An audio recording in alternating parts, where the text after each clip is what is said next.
Australia के लिए आपको ना एजेंट सबसे बेस्ट चुनना है। एजेंट कभी कभी फुद्दू बनाते हैं। स्कॉलरशिप के अमाउंट से ही आपके 4-5-10 लाख रुपए बचते हैं गाइस। स्कॉलरशिप होते हैं 95% ऑफ द कोर्सेज में स्कॉलरशिप होते हैं जो मैंने देखे हैं।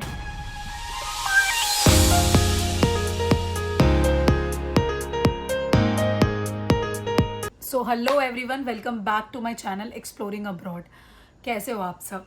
तो गाइज यहाँ पे तो मेरा आजकल बहुत हेक्टिक शेड्यूल चल रहा है क्योंकि मैं अगस्त ट्राइमेस्टर में आई हूँ। तो अभी मेरे चल रहे हैं एग्ज़ाम्स, और एग्ज़ाम्स भी क्या असेसमेंट वगैरह चल रहे हैं। और यहाँ का तो मुझे अभी तक पैटर्न ही समझ नहीं आया, सच कहूँ तो अभी वही सब समझ रही हूँ। और बहुत हेक्टिक चल रहा है शेड्यूल, बहुत ज़्यादा। बट स्टिल वीडियो तो बननी है और वीडियो तो डालनी है, तो इसीलिए जो आज का वीडियो मैंने घर से ही अभी बना दिया। और गाइज जो आज का टॉपिक है वो टॉपिक बहुत इंपॉर्टेंट टॉपिक होने वाला है। वो होने वाला है स्कॉलरशिप के ऊपर। तो मैं आपको all about scholarship in Australia के बारे में बताऊंगी।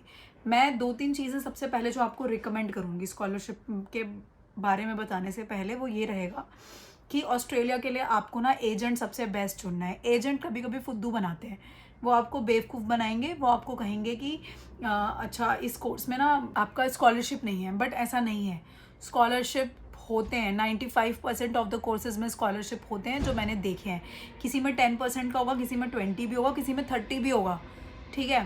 तो वो आपको चेक करना है कि किस में ज़्यादा स्कॉलरशिप है, क्योंकि स्कॉलरशिप के अमाउंट से ही आपके 4-5-10 लाख रुपए बचते हैं गाइज।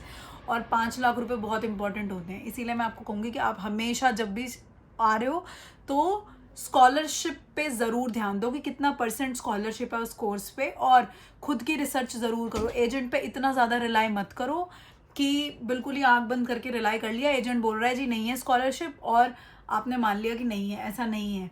तो मैं आपको जो सबसे सिंपल तरीका बताती हूँ चेक करने का, फॉर एग्जांपल लेते हैं यूनिवर्सिटी ऑफ मेलबर्न का। अब आपको यूनिवर्सिटी ऑफ मेलबर्न में करना है मास्टर्स ऑफ इंजीनियरिंग मैनेजमेंट। तो आप क्या करो, masters of engineering management university of Melbourne डालो, तो आपको उस कोर्स का लिंक आ जाएगा। उस कोर्स के लिंक पे क्लिक करो और आपको वहाँ पे पूरी डिटेल, आपको कौन से सब्जेक्ट पढ़ाए जाएंगे, आपका स्कॉलरशिप क्या होगा, कब से स्टार्ट होगा, कितने साल का होगा, और कितने क्रेडिट पॉइंट्स होंगे, मतलब कोर्स के आउटकम्स क्या हैं, ये सब कुछ आपको मिल जाएगा उस स्पेसिफिक लिंक पे। तो ऐसे ही हर यूनिवर्सिटी का हर कोर्स का होता है, तो आप ज़रूर चेक करो। और एक कोर्स में ना बहुत टाइप की भी स्कॉलरशिप होती है, लाइक कुछ होती हैं जो 15% होती है, 20% होती है। तो वो आपको चेक करना है कि आप किसके लिए एलिजिबल हो। वो कैसे चेक करोगे? तो वो आप एजेंट को बोलो, वो एजेंट भी आपको अच्छे से गाइड कर ही देगा। बाकी ये बेसिकली आपके प्रीवियस एकेडमिक स्कोर पे डिपेंड करता है कि आपका प्रीवियस एकेडमिक स्कोर क्या है, आपके कितने % मार्क्स हैं आपके 10th में, आपके 12th में, आपकी ग्रेजुएशन में। उस हिसाब से ही आपको मिलता है जो स्कॉलरशिप होता है। तो मेरी ये रिकमेंडेशन ध्यान रखना कि जब भी आप एजेंट पे जा रहे हो तो अपने कोर्स के बारे में खुद से रिसर्च करके ही जाओ। ऐसे नहीं कि खुद से चले गए और एजेंट कुछ भी बता रहा है और आप उस पर रिलाई करके चल रहे हो, ऐसा मत करो। खुद से अपने कोर्स के बारे में रिसर्च करो, और अगर एजेंट कुछ बता रहा है और वेबसाइट पे कुछ लिखा है तो उसको बोलो कि वेबसाइट पे तो ये लिखा है, ऐसा हो ही नहीं सकता। मतलब ध्यान रखो, फिर आपके एजेंट में कुछ गड़बड़ है तो एजेंट को अच्छे से, मतलब आपको ध्यान रखना है कि एजेंट का, ठीक है। इसके बाद गाइज मुझे कुछ स्कॉलरशिप्स के बारे में पता थी, तो उन स्कॉलरशिप्स के बारे में मैं आपको बता देती हूँ। जैसे कि एक है ऑस्ट्रेलियन अवार्ड स्कॉलरशिप। तो ये जो ऑस्ट्रेलियन अवार्ड स्कॉलरशिप है ना, ये इंडियन स्टूडेंट्स के लिए नहीं है अनफॉर्चुनेटली, बट ये Bangladesh student, Pakistani student, Nepal student, Bhutan, Sri Lankan students, जो भी डेवलपिंग कंट्री है ना, इन सब के स्टूडेंट्स के लिए है। जिसमें कि क्या रहेगा कि आपका ट्यूशन फीस भी कवर होता है, प्लस आपका हेल्थ कवर भी कवर होता है, ठीक है। आपको अगर ये स्कॉलरशिप मिलती है तो इसका नाम है ऑस्ट्रेलियन अवार्ड्स स्कॉलरशिप। आप गूगल पे जाके सर्च कर सकते हैं और आपको इसके बारे में पूरी डिटेल देख सकते हैं। तो ये आपका हेल्थ कवर भी कवर करता है, प्लस आपकी ट्यूशन फीस भी कवर करता है। तो आप इसके लिए चेक कर सकते हैं। और इसका एक जो ड्रॉबैक है वो ये है कि आपको पढ़ाई कंप्लीट करने के बाद अपनी कंट्री वापस जाना होगा। तो ये होता है स्पेसिफिक स्कॉलरशिप के बारे में, ठीक है। दूसरा स्कॉलरशिप, अब जो मैं स्कॉलरशिप बताऊंगी ना, ये इंडियन स्टूडेंट्स के लिए भी हैं। इसमें जो सबसे इम्पॉर्टेंट और सबसे अच्छा जो मैं कह सकती हूँ वो है मैत्री स्कॉलरशिप। तो ये अभी रिसेंटली लॉन्च हुआ है मैत्री स्कॉलरशिप, जो कि इंडिया और ऑस्ट्रेलिया के रिलेशंस को और स्ट्रेंथन करने के लिए बनाया गया है, ताकि और ज़्यादा इंडियन स्टूडेंट्स ऑस्ट्रेलिया में अपनी एजुकेशन को कंप्लीट कर सकें। इसके लिए मैं आपको बता देती हूँ कि ये जो स्कॉलरशिप है ना, ये आपकी 100% ट्यूशन फीस प्लस आपका हेल्थ कवर प्लस आपको कुछ स्टाइपेंड भी मिलेगा जब आप ऑस्ट्रेलिया आएंगे, प्लस आपका टेम्प्ररी अकोमोडेशन, मतलब मोर ऑफ द चीज़ें कवर करके चलता है गाइस। अगर आपको ऐसी स्कॉलरशिप मिल जाती है ना तो इट इज़ वेरी गुड। और मैं आपको बता रही हूँ, लोगों को लगता है कि स्कॉलरशिप पाना ना बहुत मुश्किल काम है, इसीलिए लोग देखते भी नहीं हैं, अप्लाई भी नहीं करते। मैं आपको बोल रही हूँ, जाके देखो, सर्च करो, बच्चों को मिल रहा है तो आपको भी क्यों नहीं मिल सकता। इसका जो एलिजिबिलिटी है वो ये है कि आपके पास इंडियन सिटीजनशिप होनी चाहिए, इंडियन पासपोर्ट होना चाहिए। ये सिर्फ इंडियन स्टूडेंट्स के लिए है। आप पहली बार मतलब न्यू इनरोलमेंट होना चाहिए, लाइक अगर आपको 2024 में परस्यू करना है अपना एजुकेशन ऑस्ट्रेलिया में, तो आप वो इनरोलमेंट होना चाहिए आपका। प्लस आपके एकेडमिक्स बहुत स्ट्रांग होने चाहिए। तो गाइस स्कॉलरशिप में तो होता ही है, अगर आपका एकेडमिक बहुत स्ट्रांग है, आपके 10th में बहुत अच्छे मार्क्स हैं, 12th में बहुत अच्छे मार्क्स हैं, ग्रेजुएशन में कोई बैक नहीं है और बहुत अच्छे मार्क्स हैं, तो ये एक बहुत मेजर फैक्टर प्ले करता है आपकी प्रोफाइल को स्ट्रांग बनाने में और आपको इस स्कॉलरशिप का बेनिफिट दिलवाने में। एक चीज़ और है गाइस, ये जो मैत्री स्कॉलरशिप है ना, ये अंडर ग्रेजुएट्स के लिए नहीं है, ये सिर्फ मास्टर्स, रिसर्च और पोस्ट रिसर्च और पीएचडीज इनके लिए हैं। पीएचडी के लिए तो बहुत स्कॉलरशिप है, बहुत ज़्यादा। इवन पीएचडी जो होती है ना, वो तो ज़्यादातर कॉलेजेस में फुल्ली फंडेड है ऑस्ट्रेलिया में।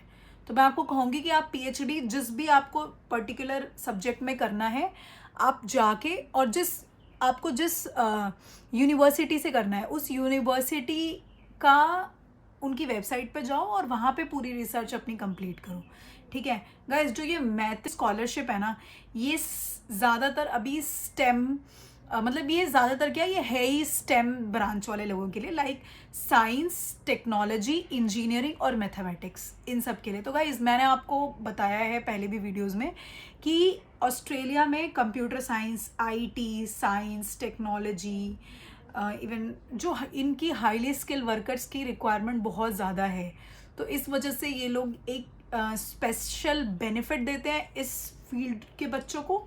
तो अगर आप इन फील्ड से हैं तो आप ज़रूर आइए ऑस्ट्रेलिया। सिविल इंजीनियरिंग बहुत ज़्यादा शॉर्टेज है, आईटी इंजीनियर्स की बहुत ज़्यादा शॉर्टेज है, कंप्यूटर साइंस इंजीनियर्स की बहुत ज़्यादा शॉर्टेज है।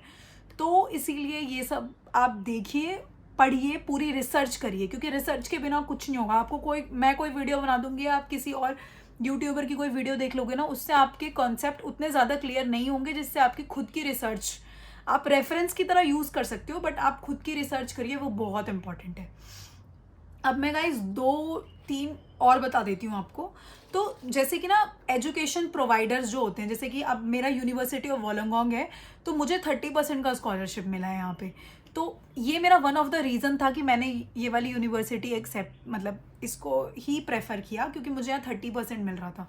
तो आपको ना ये यूनिवर्सिटी मतलब आपको यूनिवर्सिटी भी सेलेक्ट करते वक्त रिसर्च करके और फिर चेक करके ही जाना है।